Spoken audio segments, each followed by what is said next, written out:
chiacchierata, attesissima e diciamolo anche da qualcuno un pochino criticata. La Kawasaki ZH2 è stata senza dubbio una delle moto che a EICMA ha tirato più le attenzioni su di sé. E lei è la nuova punta di diamante della famiglia Z, anche per il prezzo ovviamente, perché parte da 17.790 euro, ma la ZH2 è anche quella che secondo Kawasaki inizia la seconda vita delle Naked di Akashi. La prima iniziò quasi 50 anni fa con la Z1, la prima vera maximoto al mondo. Come lei questa vuole esagerare, con i suoi 200 cavalli e 137 Nm di coppia, la ZH2 si inserisce di prepotenza nel segmento delle Hyper Naked, non solo per la potenza pura ma anche per la dotazione e per l'elettronica di bordo. Per capire come si comporta siamo venuti qui a Las Vegas, dove la proveremo in un'esperienza un po' particolare. Il primo giorno in un infield, un tracciato di agilità e anche nel vale di Las Vegas, e domani poi la proveremo anche su strada. Ho l'energia per il viaggio e anche per gestire 200 cavalli della ZH2. Me lo porto in tasca e me lo tengo fino alla prova.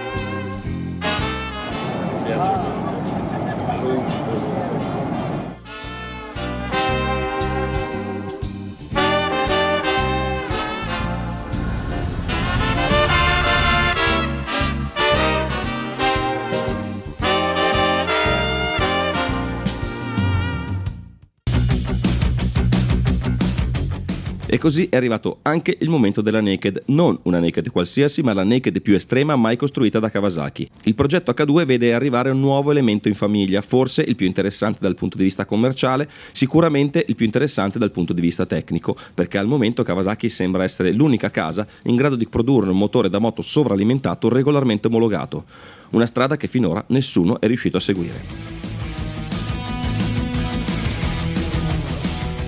Kawasaki sta quindi lentamente allargando la gamma delle sue moto supercharged, adattando ovviamente questa tecnologia per l'utilizzo specifico di ciascun modello su cui questo motore va a inserirsi. Inutile dire che sulla ZH2 tutto ruota intorno al motore da 998 cm3, un 4 cilindri in linea sovralimentato con un compressore centrifugo che in questo caso è stato messo a punto per offrire ancora più tiro ai medi regimi rispetto alla Ninja H2SX, come se ce ne fosse bisogno. Cambiano infatti gli alberi a camme e le lunghezze dello scarico e l'elettronica ha una mappatura specifica per questa moto. Ultima cosa, si accorcia anche il rapporto finale, 2 denti in più di corona.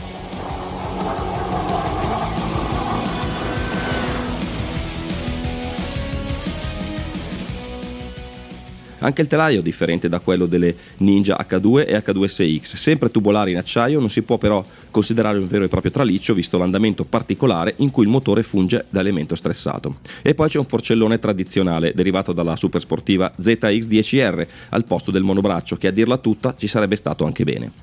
Showa firma le sospensioni, la forcella è una SFF BP, ovvero una Big Piston con regolazioni separate per stelo, e Brembo firma le pinze freno. Un binomio, quello Kawasaki-Brembo, ormai ben consolidato e conosciuto su tutti i prodotti premium di Akashi.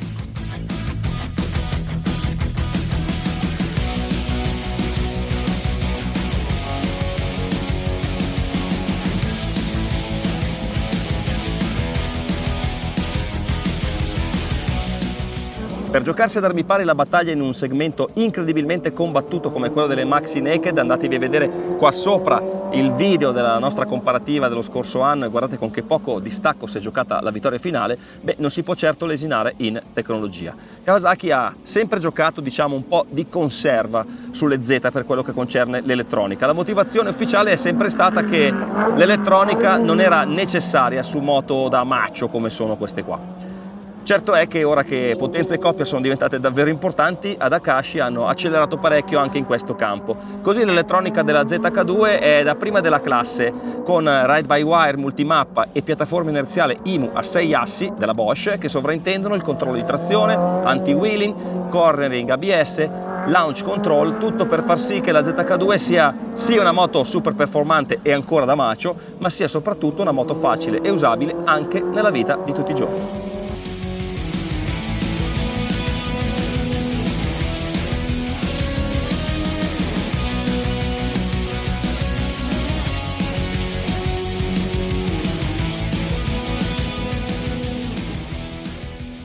Quattro i riding modi disponibili, di cui uno personalizzabile dal pilota. Non mancano nemmeno cruise control e quick shifter bidirezionale, mentre il cruscotto TFT che abbiamo già conosciuto sulla Z900, molto bello peraltro, gestisce i vari riding mode e si può connettere via Bluetooth allo smartphone. Già, la facilità di guida pare essere stato il tema focale del progetto ZH2. Tutto questo nonostante la potenza e la copia siano quasi da record di categoria. I tecnici di Akashi hanno puntato anche alla maneggevolezza. Non a caso la ZH2 non ha misure di sterzo estreme e un interasse di soli 1455 mm, tra i più compatti del segmento. Misure che promettono una moto prima di tutto svelta, nonostante il peso di 239 kg in ordine di marcia non sia proprio da farfalla. Altre misure interessanti: la sella 830 mm, il serbatoio da 19 litri quasi da touring e certamente uno dei più capienti del segmento naked, e gli intervalli di manutenzione che restano di 12.000 km.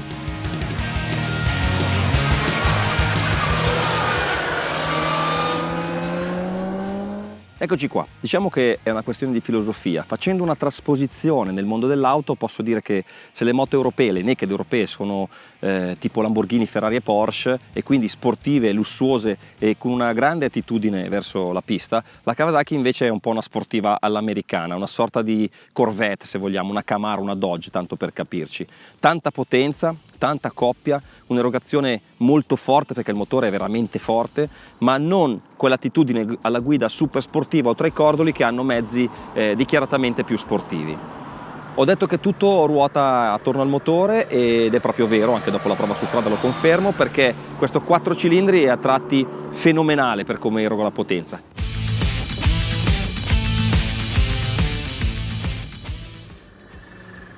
Morbidissimo nella risposta ai bassi regimi, con una gestione del gas che io definirei perfetta, ed è assolutamente esente da vibrazioni. Questo 4 cilindri è molto preciso nel rispondere al gas in tutte le mappature ed è mansueto quando si sta nella parte bassa del contagiri, ma man mano che si sale di regimi prende la forza di un vulcano in eruzione che proietta la moto in avanti in qualsiasi marcia. Il meglio lo dà attorno ai 5 fino ai 10.000 giri, in un range che è molto ampio, in cui questo 4 cilindri è davvero una forza della natura che però in questo caso viene domata, e qui Kawasaki ha fatto un bel lavoro, da una ciclistica che a dispetto di quote relativamente contenute per questa categoria resta sempre invece stabile e rassicurante. Oltre quel regime, cioè 10.000 giri, peraltro difficilmente raggiungibile su strada perché si sta andando fortissimo, conviene cambiare marcia perché la spinta un po' si stempera, anche se in realtà l'allungo si protrae fino ai 12.000 giri della zona rossa.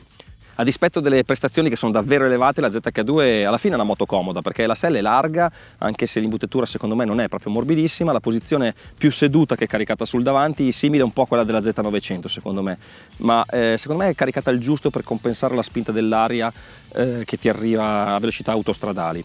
Anche la protezione aerodinamica non è assolutamente male, il piccolo plexiglass solleva il busto dalla spinta del vento e anche ad alta velocità non si percepiscono mai vortici e quindi aerodinamicamente funziona molto bene. Insomma, si ha un po' l'impressione che in sella la Z non ci si stancherà facilmente anche dopo parecchi chilometri in sella, il che per chi ama guidare le moto su strada è sicuramente un vantaggio. Moto super performante sicuramente, ma comunque stradale in tutto e per tutto. Ecco perché la Z non vuole andarsi a confrontare con le naked più sportive e sicuramente non ha nella pista il suo habitat ideale, perché la posizione, come ho detto, un po' seduta, il cambio elettronico quando lo usi in pista ha il taglio molto stradale, l'ABS sì funziona molto bene, ma quando si va in pista comunque è una taratura stradale, quindi molla un po'. Avrete capito insomma che questa Kawasaki non ama essere violentata, ma piuttosto va assecondata con una guida fluida, tonda, che lei gradisce molto e in questo caso è in grado di ripagarvi rivelandosi una splendida naked stradale con un gran bel avantreno e una ciclistica che resta sempre molto stabile, non è mai nervosa, anche nelle accelerazioni più forti, e qui di accelerazioni ce ne sono davvero tante.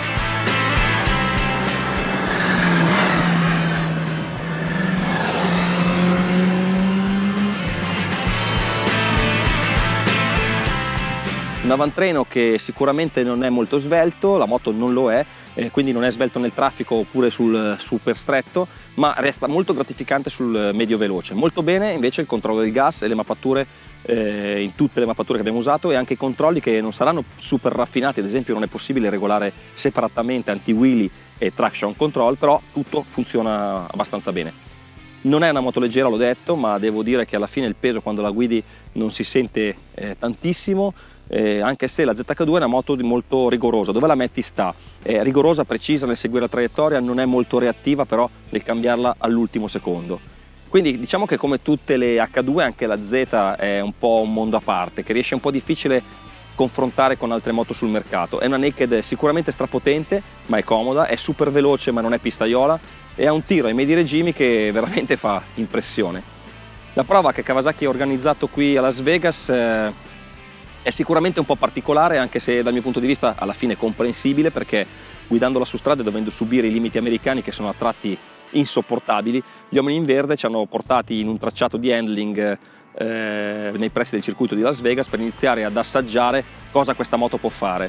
Ma questo però alla fine è servito più che altro a farci capire che la pista non è il suo habitat. Poi abbiamo fatto anche un paio di giri a tutta nell'ovale di Las Vegas che ci hanno mostrato cosa può fare questo motore veramente quando è libero di esprimersi. Invece la prova su strada qui, in questo scenario pazzesco del Nevada, ha svelato la vera anima della moto, che ha il cosiddetto, secondo me, flow, cioè scorre tra le curve con un bel bilanciamento tra freno motore e accelerazione e una gestione del gas assolutamente perfetta su entrambe le mappature, sia la road sia la sport. Su strada l'assetto è abbastanza sostenuto, il cambio lavora molto bene e le Pirelli Diablo Rosso 3 sono gomme piuttosto rigide di carcassa, sentono molto l'asperità, ma è vero anche che offrono dei profili molto azzeccati che aiutano parecchio la guida della ZH2. Insomma, quello che voglio dire è che se nei vostri pensieri avete la strada e non la pista, e se siete in cerca di un mezzo assolutamente originale e unico dal punto di vista tecnico, beh, sicuramente è una delle moto che vanno inserite nella vostra shopping list.